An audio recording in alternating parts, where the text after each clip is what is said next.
വർഷങ്ങളായി അവഗണനയുടെ ഇരുട്ടിൽ കിടന്നുപോയ ഒരു ചരിത്ര സ്മാരകം. തകർന്ന ട്രാക്കുകൾക്കും നിശബ്ദമായ ഗ്യാലറികൾക്കും അവസാനിച്ചു പോയ കായിക സ്വപ്നങ്ങൾക്കും മുകളിലൂടെ ഒരു പുതിയ കാലത്തിന്റെ കാൽപ്പാടുകൾ പതിയാൻ പോകുന്ന നിമിഷങ്ങൾ. തിരുവനന്തപുരം ഇനി വെറുമൊരു തലസ്ഥാന നഗരിയായി മാത്രം അറിയപ്പെടില്ല. ലോകോത്തര കായിക മത്സരങ്ങളുടെ വേദിയായി ഇന്ത്യയുടെ കായിക ഭൂപടത്തിലെ പുതിയ ശക്തി കേന്ദ്രമായി തലസ്ഥാനം ഉയരാൻ പോവുകയാണ്. ഒരു കാലത്ത് കേരളത്തിന്റെ കായിക സ്വപ്നങ്ങൾക്ക് ചിറകു നൽകിയ GV രാജ സ്റ്റേഡിയം ഇന്ന് വീണ്ടും ചരിത്രം കുറിക്കാൻ ഒരുങ്ങുകയാണ്. അതിനു പിന്നിൽ ഒരു വലിയ സ്വപ്നം, ഒരു വലിയ ഇടപെടൽ, ഏകദേശം 100 കോടിയുടെ ഒരു വൻ നവീകരണ പദ്ധതി, കേന്ദ്രത്തിൽ നിന്നുള്ള പിന്തുണ. അതിനായി മുന്നിട്ടിറങ്ങിയ കേന്ദ്രമന്ത്രി സുരേഷ് ഗോപി. തിരുവനന്തപുരത്തിന് ഒളിമ്പിക്സ് നിലവാരത്തിലുള്ള കായിക സൗകര്യങ്ങൾ വേണമെന്ന ആവശ്യം വീണ്ടും ശക്തമായി ഉന്നയിച്ച മേയർ VV രാജേഷ്. ഇതൊക്കെ ഒന്നിച്ചു ചേരുമ്പോൾ ഒരു കാര്യം വ്യക്തമാണ്: തിരുവനന്തപുരത്തിന്റെ മുഖച്ഛായ മാറാൻ പോവുകയാണ്. അത് വെറുമൊരു വാക്കിലല്ല, ഒരു വലിയ പദ്ധതിയുടെ സാധ്യതയാണ് ഇപ്പോൾ തിരുവനന്തപുരത്തിന് മുന്നിൽ തുറന്നിരിക്കുന്നത്. നമ്മൾ വർഷങ്ങളായി കണ്ടുകൊണ്ടിരിക്കുന്ന GV രാജ സ്റ്റേഡിയം, അതെ, തകർന്നു കിടക്കുന്ന ട്രാക്കും ഉപയോഗിക്കാൻ പോലും കഴിയാത്ത അവസ്ഥയിലായിരുന്ന സൗകര്യങ്ങളുള്ള ആ ഒരു GV രാജ സ്റ്റേഡിയം ഇനി അന്താരാഷ്ട്ര നിലവാരത്തിലേക്ക് ഉയർത്താനുള്ള നീക്കമാണ് ഇപ്പോൾ നടക്കുന്നത്. ഏകദേശം 100 കോടി രൂപയുടെ നവീകരണ പദ്ധതി, അന്താരാഷ്ട്ര നിലവാരത്തിലേക്കുള്ള സിന്തറ്റിക് ട്രാക്ക്, ലോകോത്തര ഗ്യാലറി, പരിശീലന സൗകര്യങ്ങൾ, പാർക്കിംഗ് ഉൾപ്പെടെയുള്ള അനുബന്ധ സംവിധാനങ്ങൾ. അതായത് സുഹൃത്തുക്കളെ, ഒരു സ്റ്റേഡിയം ഒന്ന് പുതുക്കി പണിയുന്നു എന്നല്ല വിഷയം. തിരുവനന്തപുരത്തിന് ഒരു ലോകോത്തര കായിക കേന്ദ്രം ഒരുക്കാനുള്ള നീക്കമാണ് ഇപ്പോൾ നടക്കുന്നത്. ഇതിൽ ഏറ്റവും പ്രധാനപ്പെട്ട കാര്യം എന്താണെന്നറിയാമോ? കേന്ദ്രമന്ത്രി സുരേഷ് ഗോപി ഈ വിഷയത്തിൽ കേന്ദ്ര കായിക മന്ത്രിയുമായി ചർച്ച നടത്തി. അതിന് പിന്നാലെ സർവകലാശാല വൈസ് ചാൻസലർ ഉൾപ്പെടെയുള്ള സംഘം GV രാജ സ്റ്റേഡിയം സന്ദർശിച്ച് പ്രാഥമിക വിലയിരുത്തൽ നടത്തി. വിശദമായ പ്രൊജക്ട് റിപ്പോർട്ട് തയ്യാറാക്കാനുള്ള നടപടികളും ഇപ്പോൾ മുന്നോട്ട് പോവുകയാണ്. അതുകൊണ്ടാണ് ഈ വാർത്ത ഇപ്പോൾ ഇത്രയും പ്രധാനപ്പെട്ടതാകുന്നത്. കാരണം സുഹൃത്തുക്കളെ, ഇതൊരു പഴയ സ്റ്റേഡിയത്തിന്റെ കഥയല്ല, ഇത് തിരുവനന്തപുരത്തിന്റെ ഭാവിയുടെ കഥയാണ്.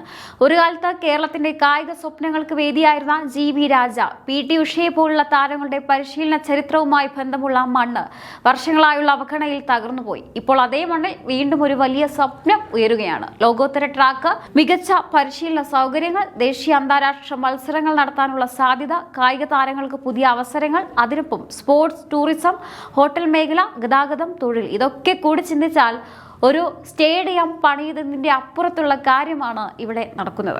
ഇവിടെയാണ് സുരേഷ് ഗോപിയുടെ ഇടപെടൽ ശ്രദ്ധിക്കേണ്ടത്. കേരളത്തിന്റെ കായിക അടിസ്ഥാന സൗകര്യങ്ങളെ കുറിച്ച് കേന്ദ്ര കായിക മന്ത്രിയുമായി ചർച്ച ചെയ്യുന്നു. GV രാജ സ്റ്റേഡിയത്തിന് സാധ്യത പരിശോധിക്കുന്നു. സർവകലാശാല നേതൃത്വവുമായി സംസാരിക്കുന്നു. ഏകദേശം 100 കോടിയുടെ പദ്ധതി മുന്നിലേക്ക് വരുന്നു.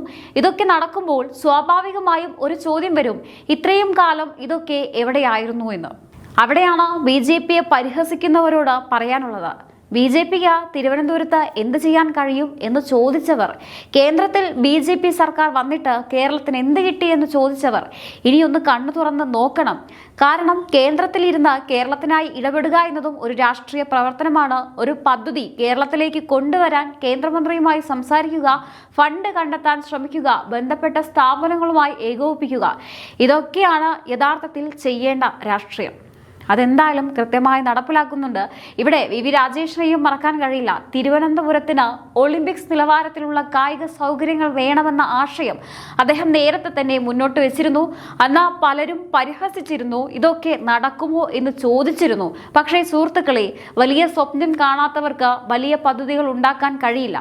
ഇന്ന് അതേ ആശയം GV രാജ സ്റ്റേഡിയത്തിന്റെ നവീകരണവുമായി ചേർന്ന് വീണ്ടും ചർച്ചയാകുകയാണ്. ഇനി കഴിഞ്ഞ CPMന്റെ ഭരണത്തിൽ നമ്മൾ കണ്ടതാണ് തിരുവനന്തപുരത്തിന്റെ അവസ്ഥ എന്താണെന്ന്. ആര്യ രാജേന്ദ്രനോടും CPMനോടും ഒരു കാര്യം പറയാം: രാഷ്ട്രീയ വിമർശനം വേണമെങ്കിൽ നടത്തിക്കോളൂ, BJPയെ വിമർശിക്കണമെങ്കിൽ വിമർശിച്ചോളൂ, സുരേഷ് ഗോപിയെ വിമർശിക്കണമെങ്കിൽ വിമർശിച്ചോളൂ. പക്ഷേ അതിനിടയിൽ തിരുവനന്തപുരത്തിന് കിട്ടുന്ന ഒരു നല്ല പദ്ധതിയെ കാണാതിരിക്കരുത്. കാരണം സ്റ്റേഡിയത്തിൽ ഓടാൻ പോകുന്ന ഒരു കുട്ടി CPMകാരനല്ല, BJPക്കാരനല്ല, കോൺഗ്രസ്സുകാരനല്ല. അവൻ ഒരു കായിക താരമാണ്. അവൻ മെഡൽ നേടുമ്പോൾ ഉയരുന്നത് പാർട്ടി കൊടിയല്ല, ഇന്ത്യയുടെ പതാകയാണ്. അതുകൊണ്ട് തന്നെ ഞാൻ പറയുന്നത് ഇതാണ്: BJPയെ കൊണ്ട് കൂട്ടിയാൽ കൂടില്ല എന്ന് പറഞ്ഞവർ ഇതൊക്കെ ഒന്ന് കണ്ടു പഠിക്കുക. കേന്ദ്രവുമായി എങ്ങനെ ഇടപെടണമെന്ന് പഠിക്കുക. വലിയ പദ്ധതികൾ എങ്ങനെ മുന്നോട്ട് കൊണ്ടുവരണമെന്ന് പഠിക്കുക. അല്ലാതെ ഇങ്ങനെ BJPയെ കുറ്റം പറയുകയല്ല. ഒരു നഗരത്തിന് വേണ്ടി എങ്ങനെ വലിയ സ്വപ്നം കാണണമെന്ന് പഠിക്കണം. കാരണം രാഷ്ട്രീയം എന്നത് എപ്പോഴും എതിർക്കുക എന്നതല്ല, നഗരത്തിന് വേണ്ടി എന്തെങ്കിലും നേടി കൊടുക്കുക കൂടിയാണ്. ഇനി ചിന്തിച്ചു നോക്കൂ, നാളെ GV രാജ സ്റ്റേഡിയം അന്താരാഷ്ട്ര നിലവാരത്തിൽ ഉയർന്നു നിൽക്കുന്നു. അവിടെ അന്താരാഷ്ട്ര മത്സരങ്ങൾ നടക്കുന്നു. ഇന്ത്യയുടെ വിവിധ ഭാഗങ്ങളിൽ നിന്നുള്ള താരങ്ങൾ തിരുവനന്തപുരത്ത് എത്തുന്നു. വിദേശ താരങ്ങൾ എത്തുന്നു. പരിശീലന ക്യാമ്പുകൾ നടക്കുന്നു. ഗ്യാലറികൾ നിറയുന്നു. അങ്ങനെ നമ്മുടെ കുട്ടികൾക്ക് ലോകോത്തര പരിശീലനം ലഭിക്കുന്നു. അപ്പോൾ പറയൂ, ഇത് വെറുമൊരു സ്റ്റേഡിയത്തിന്റെ വികസനമാണോ? അല്ല സുഹൃത്തുക്കളെ, ഇത് തിരുവനന്തപുരത്തിന്റെ വികസനമാണ്. അതാണ് ഇപ്പോൾ ഇനി സംഭവിക്കാൻ പോകുന്നത്. വിമാനത്താവളം നമുക്കുണ്ട്. വിഴിഞ്ഞം അന്താരാഷ്ട്ര തുറമുഖം വളരുകയാണ്. അതിനൊപ്പം ലോകോത്തര കായിക അടിസ്ഥാന സൗകര്യങ്ങളും എത്തുകയാണെങ്കിൽ തിരുവനന്തപുരം വെറും ഒരു ഭരണ തലസ്ഥാനമായിരിക്കില്ല, ഒരു അന്താരാഷ്ട്ര സ്പോർട്സ് ഡെസ്റ്റിനേഷനായി കൂടി മാറാനുള്ള സാധ്യതയാണ് തുറക്കുന്നത്. അതുകൊണ്ട് ഈ നീക്കം പ്രധാനപ്പെട്ടതാണ്. അതുകൊണ്ടാണ് സുരേഷ് ഗോപിയുടെ ഇടപെടൽ ചർച്ചയാകുന്നത്. അതുകൊണ്ടാണ് VV രാജേഷിന്റെ പഴയ സ്വപ്നം വീണ്ടും ചർച്ചയാകുന്നത്.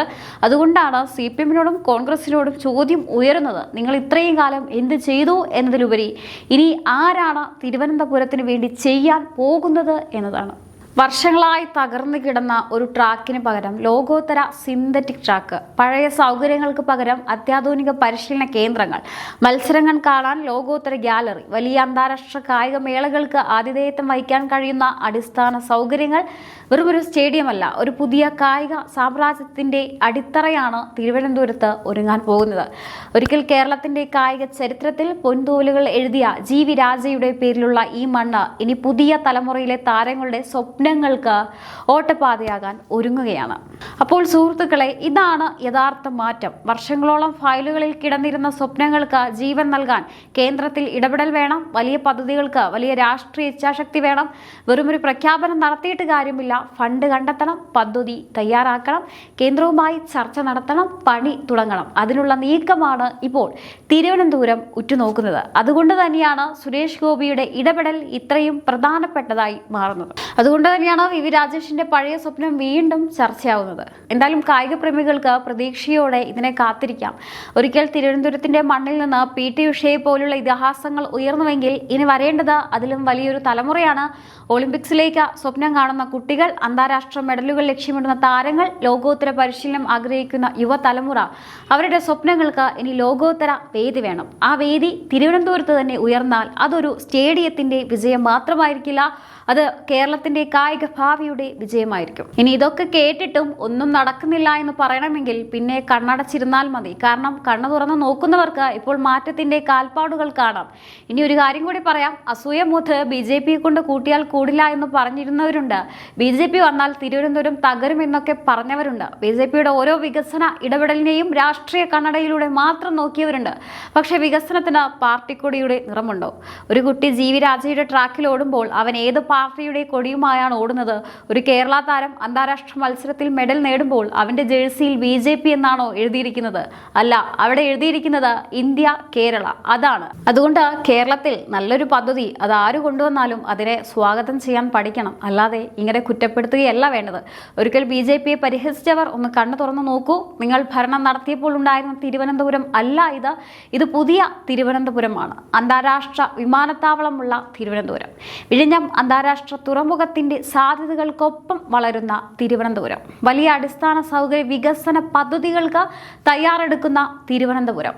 ഇനി അതിനൊപ്പം ലോകോത്തര കായിക അടിസ്ഥാന സൗകര്യങ്ങളിലേക്കും ചുവടുവെക്കാൻ ഒരുങ്ങുന്ന തിരുവനന്തപുരം. ഇതാണ് മാറ്റം. ഇതാണ് കാലത്തിന്റെ മാറ്റം. ഇതാണ് രാഷ്ട്രീയത്തിന്റെ പുതിയ മത്സരം. ആരാണ് കൂടുതൽ വാഗ്ദാനം പറയുന്നത് എന്നല്ല ഇനി മത്സരം, ആരാണ് കൂടുതൽ വികസനം കൊണ്ടുവരുന്നത് എന്നതാണ് മത്സരം. അതുകൊണ്ട് വിമർശിക്കേണ്ടവർ വിമർശിക്കട്ടെ, പരിഹസിക്കേണ്ടവർ പരിഹസിക്കട്ടെ, അസൂയപ്പെടേണ്ടവർ അസൂയപ്പെടട്ടെ. പക്ഷേ തിരുവനന്തപുരം മുന്നോട്ട് പോകും. പദ്ധതികൾ വന്നാൽ മുന്നോട്ട് പോകും.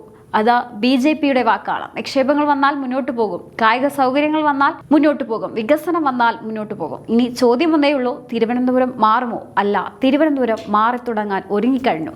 കേന്ദ്രത്തിൽ നരേന്ദ്രമോദിയുടെ നേതൃത്വത്തിലുള്ള BJP സർക്കാർ, കേരളത്തിൽ നിന്ന് കേന്ദ്രമന്ത്രിയായ സുരേഷ് ഗോപി, തിരുവനന്തപുരത്ത് BJPയുടെ ശക്തമായ രാഷ്ട്രീയ സാന്നിധ്യം, നഗരത്തിന്റെ വികസനത്തിന് വേണ്ടി VV രാജേഷ് മുന്നോട്ട് വയ്ക്കുന്ന പദ്ധതികൾ, ഇവയെല്ലാം ഒന്നിച്ചു ചേരുമ്പോൾ തിരുവനന്തപുരം ഒരു പുതിയ വികസന രാഷ്ട്രീയത്തിന്റെ പരീക്ഷണശാലയാകുകയാണ്. ഇതാണ് BJPയുടെ രാഷ്ട്രീയം എന്ന് പറയുന്ന പുതിയ ഭാഷ. വെറുമൊരു മുദ്രാവാക്യമല്ല പ്രവർത്തനത്തിന്റെ രാഷ്ട്രീയം, വെറുമൊരു വാഗ്ദാനമല്ല പദ്ധതിയുടെ രാഷ്ട്രീയം. എന്തായാലും ഈ ഒരു വിഷയത്തെക്കുറിച്ചുള്ള നിങ്ങളുടെ അഭിപ്രായങ്ങൾ തീർച്ചയായിട്ടും താഴെ കമന്റ് ബോക്സിൽ രേഖപ്പെടുത്തുക. മറ്റൊരു വിഷയമായി വീണ്ടും കാണാം. നന്ദി.